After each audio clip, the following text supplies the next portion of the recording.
खुलुमबाय बेयो बड'लेण्ड इंखं टेलिभिजन दिनै 17 मार्च 2021 बुधबारखालि सानसेनि बरादखौ नोंथांमोननि खाथियाव लाबोदों आं सदानन्द दैमारिया।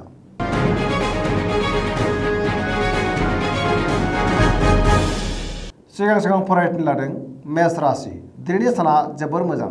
मावनो लानाय खामानिखौ मावफुंनो हानानै दिनै गोसोखौ जोबोर गोजोननाय मोनगोन। देहाया दिनै मोजाङै थागोन, अब्लाबो जानाय लोंनायाव सांग्रां जानाया गाहाम। बहानिफ्रायबा मोजां खौरां मोननो हागौ। रांखावरियाव जोबोर मोजां होनजायो। मोननो गोनां धोनखौ दिनै मोननो हागोन। आरजिनाय धोनखौ दोनथुमनो हागोन। बेफार फालांगियाव जोबोर मोजां मुलाम्फा मोनगोन। सोरबा लोगोनि हेफाजाब मोनगोन। गुबुना खहा खालामनो नाजायोब्लाबो खहा खालामनो हानाय नङा। न'खराव अननानै फैगोन। बिमा बिफानि बोर मोनगोन। बहाबा थांनांगौब्ला दिनै जोबोर मोजां आरो मोजाङैनो दावबायनो हागोन। दिनै मोजाङै हान्थिनोबो हागोन। गुबुननि गोसोखौ गोरलैयैनो बोनो हागोन। गोसोनि बोलोआ बांगोन। समाजाव दिनै गोबां मान मोनगोन। लाइमोनफोरनि गोसोआ दिनै जोबोर रमान्टिक जागोन आरो गावबा गावनि गोसोनि साननायफोरखौबो फोरमायलायनो हागोन।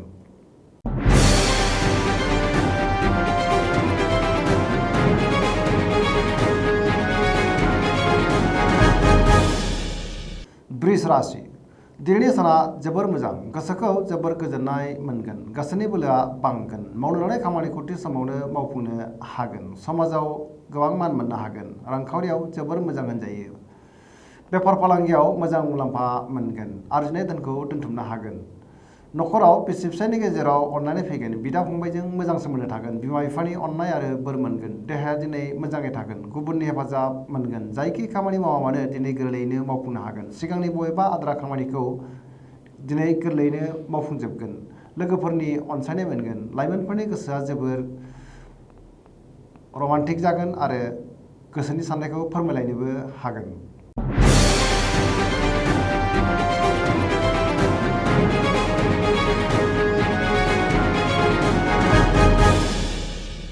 मिथुन राशि। दिनैनि साना मोजां आरो गाज्रिनि गेजेरजों बाबेनलांगोन। गोसोखौ जोबोर गुलुं गुजुं मोनगोन। देहाखौ मेंनाय मोनगोन। जानाय लोंनायाव सांग्रां जानाया गाहाम। रांखावरियाव बारा मोजां नङा। नाङा फाङा खरसाया बांगोन। बेफार फालांगियाव बारा मोजां नङा होनजायो। बहाबा दावबायनो खाबु मोनगोन। न'खराव अननानै फैगोन। समाजाव मान मोनगोन। गोसोनि बोलोआ बांगोन। मावनो लानाय खामानिखौ मावफुंनो हागोन। सोरबा लोगोआ गाज्रि नोजोर होखोमागोन। सांग्रां जानाया गाहाम। सोरजोंबा एना एनि जानोबो हागौ। गुबुनजों बाङाय राव बुंनायानो गाहाम, नङाब्ला गुबुना गोरोन्थि बुजिगोन। लाइमोनफोरनि गोसोआ दिनै जोबोर आला खाला जागोन आरो मेंनाय मोनगोन।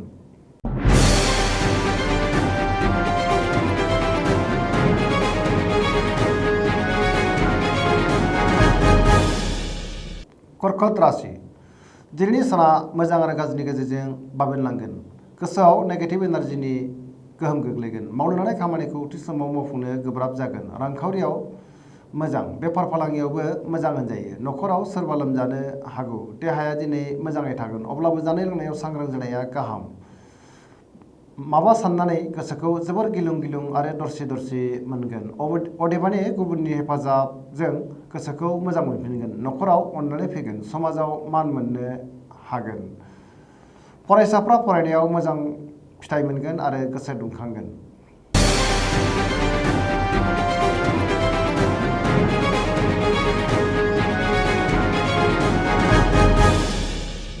सिंह राशि।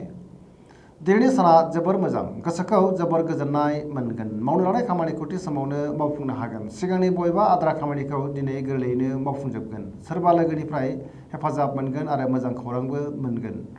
बहाबा दावबायहैनो खाबु जागोन। रांखावरियाव जोबोर मोजां। मोननो गोनां धोनखौ दिनै मोननो हागोन। बेफार फालांगियाव जोबोर मोजां मुलाम्फा मोनगोन। गोसोनि साननायखौ गुबुननो फोरमायनोबो हागोन। न'खराव अननानै फैगोन। समाजाव दिनै गोबां मान मोनगोन। गुबुननि गोसोखौ दिनै गोरलैयैनो बोनो हागोन। देहाया मोजाङै थागोन, अब्लाबो जानाय लोंनायाव सांग्रां जानाया गाहाम। लाइमोनफोरनि गोसोआ जोबोर रमान्टिक जागोन आरो गोसोनि साननायखौ फोरमायलायनोबो हागोन।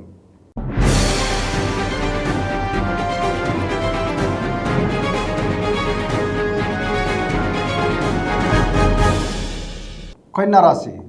दिनैनि साना मोजां आरो गाज्रिनि गेजेरजों बाबेनलांगोन। गोसोआव गुलाय गुजाय साननाय फैगोन। नेगेटिभ एनार्जिनि गोहोम गोग्लैगोन। रांखावरियाव अदेबानि मोजां, नाथाय खरसाया बांगोन। बेफार फालांगियाव मोजां मुलाम्फा मोनगोन।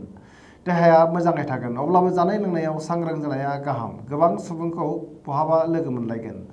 न'खराव अनलायनाय फैगोन गोबां खामानियाव मुखुब थानांगोन सोरजोंबा एना एनि जानो हागौ गोसोनि साननायखौ गोरलैयैनो गुबुननो दा फोरमाय नङाबा गुबुना गोरोन्थि बुजिगोन आरो गोरोन्थि सानगोन।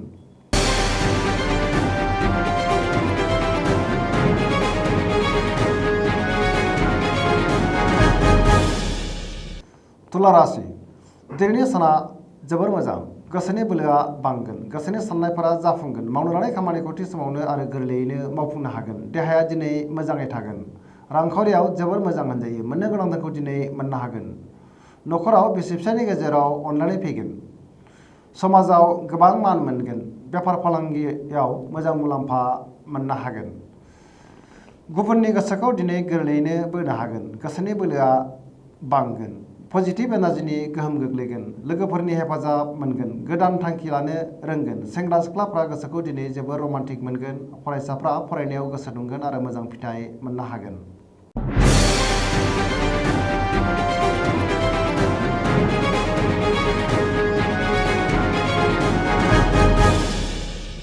वृश्चिक राशि दिनैनि साना मोजां आरो गाज्रिनि गेजेरजों बाबेनलांगोन गोसोखौ जोबोर गुलुं गुजुं मोनगोन गोबां सुबुंनि गेजेराव बाहागो लानो खाबु मोनगोन मावनो लानाय खामानिखौ थि समावनो मावफुंनो गोब्राब जागोन गोसोनि साननायफोरा अदेबानि जाफुंगोन गोसोनि बोलोआबो बांगोन समाजाव मान मोननो हागोन न'खराव अनलायनाय फैगोन रांखावरियाव मोजां होनजायो नाथाय खरसायाबो बांगोन बेफार फालांगियाव बारा मोजां नङा खहा जानांनोबो हागौ देहाखौ मेंनाय मोनगोन गुबुननि हेफाजाब मोनगोन फरायसाफ्रा फरायनायाव गोसो दुंखांगोन आरो मोजां फिथाइ मोननो हागोन सोरजोंबा एना एनि जानोबो हागौ सांग्रां जानाया गाहाम लाइमोनफोरनि गोसोआ दिनै जोबोर रमान्टिक जागोन आरो गोसोनि साननायफोरखौबो फोरमायलायनोबो हागोन।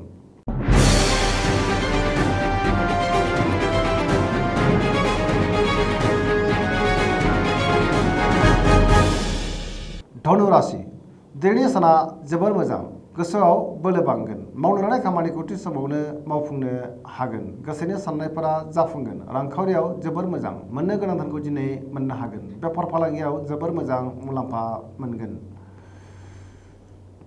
बहाबा सोरबा लोगोखौ हरखाबै लोगो मोननो हागौ न'खराव अननानै फैगोन बिदा फंबायजों मोजां सोमोन्दो थागोन आरो बिसोरनि हेफाजाबबो मोनगोन बहानिफ्रायबा मोजां खौरां मोनगोन लाइमोनफोरनि गोसोआ दिनै जोबोर रमान्टिक जागोन आरो गावबा गावनि गोसोनि साननायखौबो फोरमायलायनो हागोन।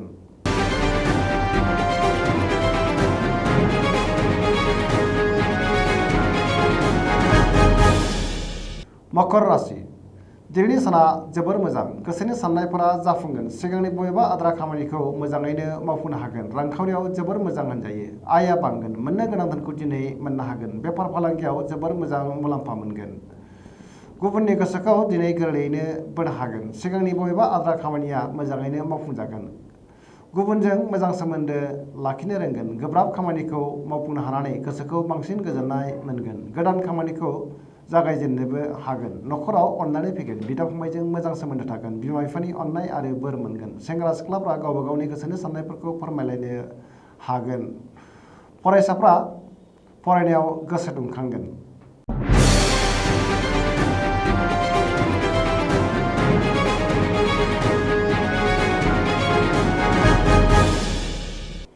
कुम्भ राशि दिनैनि साना जोबोर मोजां गोसोखौ जोबोर गोजोननाय मोनगोन मावनो लानाय खामानिखौ थि समावनो मावफुंनो हानानै बांसिन गोजोननाय मोनगोन बहानिफ्रायबा मोजां खौरां मोनगोन समाजाव दिनै गोबां मान मोनगोन गोबां मुंदांखा सुबुंजों लोगो मोनज्लायगोन रांखावरियाव जोबोर मोजां बेफार फालांगियावबो मोजां मुलाम्फा मोननो हागोन बहानिफ्रायबा गोबां धोन मोननायनि खाबु जागोन देहाया दिनै मोजाङै थागोन न'खराव अननानै फैगोन गुबुननि हेफाजाब मोननो हागोन बिमा बिफानि अननाय आरो बोर मोनगोन बहाबा दावबायहैनो खाबु मोनगोन धोरोमारि बिथिङावबो गोसो दुंखांगोन लाइमोनफोरनि गोसोआ दिनै जोबोर रमान्टिक जागोन आरो फरायसाफ्रा फरायनायावबो गोसो दुंगोन।